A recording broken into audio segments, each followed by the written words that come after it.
it's Dorleen, and today I'm playing with some pocket page spread for my granddaughter's first birthday. Now, we took a ton of pictures, and I didn't want to do a whole bunch of layouts, so that's a good thing to do, or a good way to use pocket pages, because basically it's photos. So the first thing I do is I decide what photos I'm putting in what pocket page or what pocket, and which I did prior to filming this. And then I grab the papers that I'm going to use. Now, most of these photos are cut down. They're not like a 4x6. There are some that are complete 4x6, and I won't do much with those. But once I do that, then I cut down papers to put in to mat those pages. And then I just basically go one pocket at a time. So when I work with pocket pages, I also try to keep them fairly simple, but also cute because, why not? So you'll see me, matting photos, using punches to enhance them. And like in this case that's showing right now, I'm putting that white base because I'm also going to be doing some journaling on it. I do have a Mickey Mouse head punch, which I'm going to pull out in a second. And I do punch a long strip of it and add it as embellishments. Now, the one thing when I was going through this, I swear I have a ton of Disney embellishments, stickers, etc. But when I was digging through my box or my container of those Disney embellishments, none of them were really like a Minnie or Daisy or feminine kind of look to it. Most of them were other characters or like Disney princesses, which this was definitely not that type of party. So I didn't use any embellishments except for a few stickers, which you'll see me have in the pages later.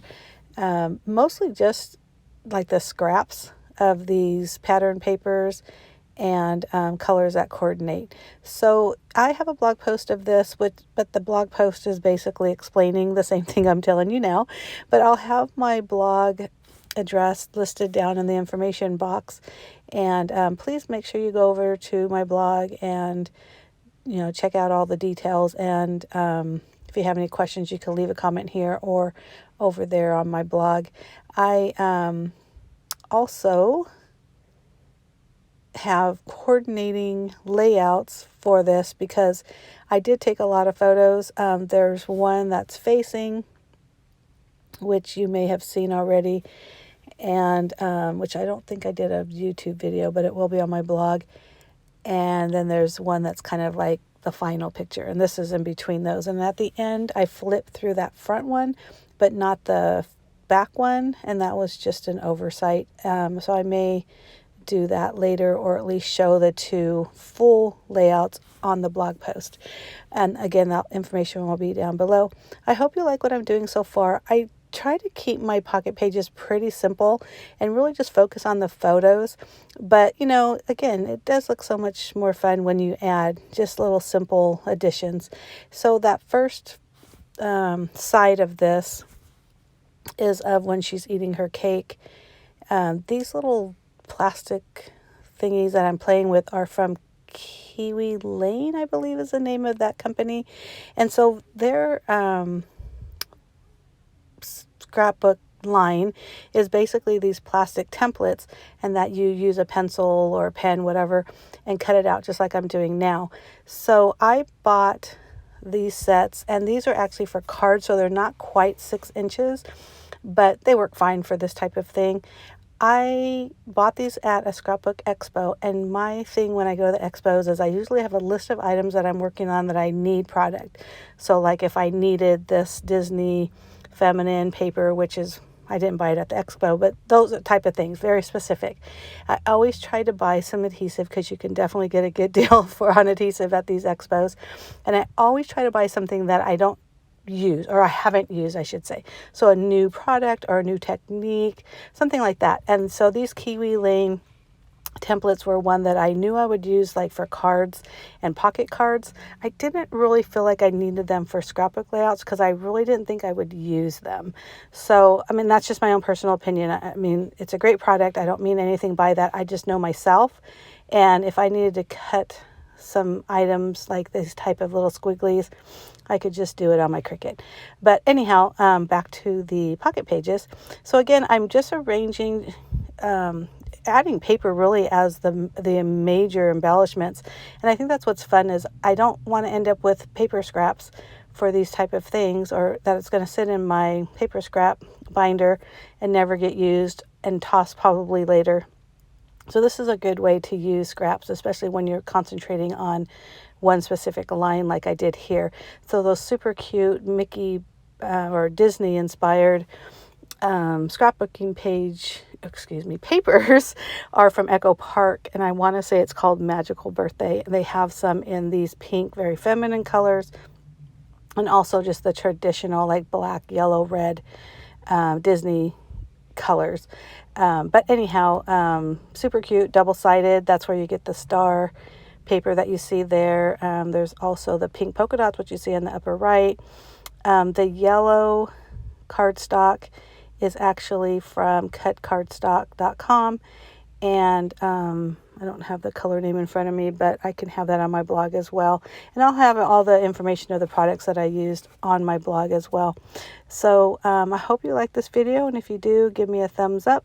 If you're not already, hit that subscribe button down below. And you can even hit the notification bell if you'd like to be notified of my videos. I do at least 2 videos a week. One will always be a scrapbooking video, and the other is whatever I'm crafting in the Command Center, which is the name of my craft room and also my blog. So again, just, peeking at all the different pages, prettying them up, and creating something that I know my family will love and enjoy looking through as the years go by. This one was cut with my Cricut, just a very simple font. I didn't want anything super fancy. Doing a little bit of journaling. Not much to say when we really, like I said, didn't have a big party for her. But of course I took a million pictures, and of course I had to print them, right?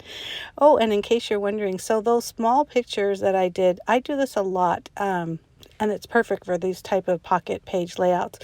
So at my local Walgreens, and you can use anything, probably CVS, maybe even like a Snapfish or something like that, I don't know. But at my Walgreens, you can do collage prints that are 4x6, and you can select actually a lot of different photos. So even like those little tiny ones that are on that same little square as the one, those were part of a collage. I think I may have done like 4 or 5 pictures on that one collage.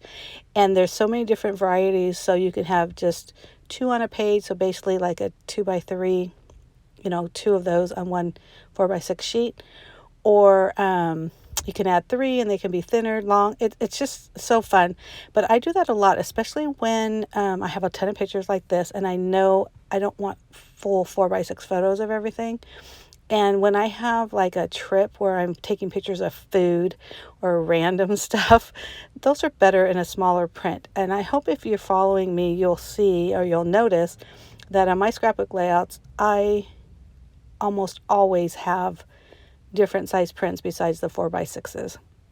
And I like to buy them when, like I said, I use my local Walgreens. They always, or very often, have 50% off all photos, and even 40%. And that's when I'll just like, ooh, I'm making all these collages, because they're like 36 cents for a 4x6, which, isn't a whole lot, especially when you get multiple photos on one. But still, if you can get it for 50% off, that's a better deal, right? So go to my blog, and you can look at the label that says scrapbooking, or even Cricut scrapbooking, and it'll have just, a bunch of samples of my layouts, and you'll notice that there are a lot of different sizes. So here I am done. And I think it just turned out super cute. You can see some stickers there. But I hope you agree. And again, if you do, please give me a thumbs up. Don't forget to hit that subscribe button down below. And I will see you later. Bye.